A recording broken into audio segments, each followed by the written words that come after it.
जय श्री राधे। आज का ज्ञान, आज का सत्संग परम पूज्य श्री हनुमान प्रसाद पोद्दार जी महाराज की पुस्तक से।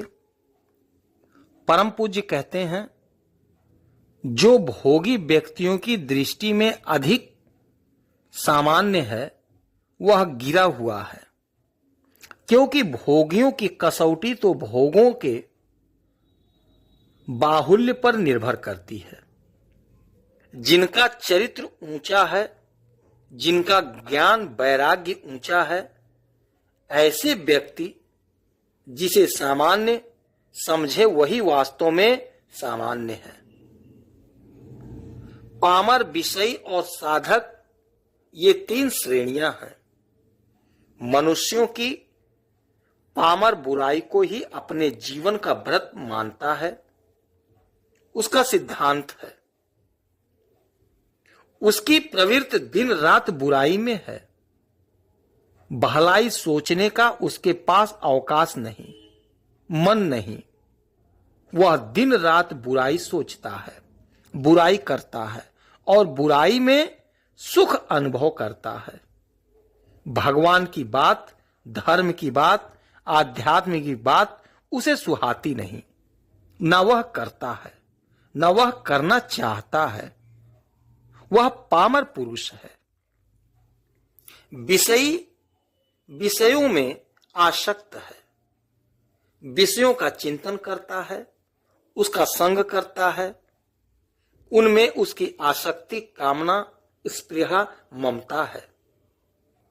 पर बुरे कर्म से बचकर विषयों को प्राप्त करना चाहता है। ये दोनों ही महान दुख में रहते हैं। पामर जो सर्वथा असावधान है, पतन के प्रवाह में पड़ा हुआ है, वह विषयों को प्राप्त करते समय और उनका फल भोगते समय दोनों ही समय दुखी रहता है, क्योंकि उसकी क्रियाएं ही ऐसी होती हैं जैसे किसी के घर में आग लगा दी, धन लूट लिया, किसी की इज्जत ले ली। विषयी पुरुष आरंभ में सुखी रहता है, पर उसका अंत दुखदायी होता है। वह अवैध विषयों का सेवन करता है, जो परिणाम में दुखदायी होता है। पामर इच्छा करके गौरव बुद्धि से पाप में प्रवृत्त होता है। उसकी पाप की प्रवृत्ति सहज है, स्वाभाविक है। वह उसी में अभिमान का अनुभव करता है। विषयी पुरुष ऐसा तो नहीं करता, किंतु वह विषयों में आसक्त है। विषयों में उसका जीवन लगा रहता है। वह भी पाप से बच नहीं सकता, क्योंकि उसके मन में विषयासक्ति है। तीसरा साधक है जो सावधान है।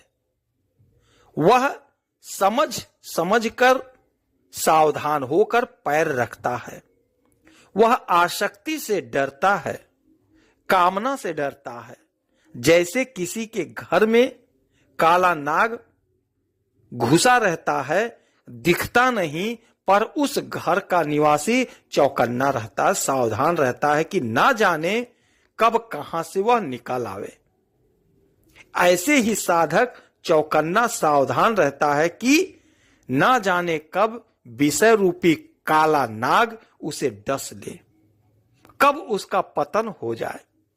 पामर, विषयी एवं साधक, इन तीनों के लक्षण इस प्रकार समझने चाहिए।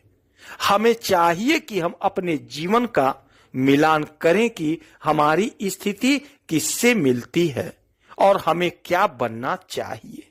जय श्री राधे।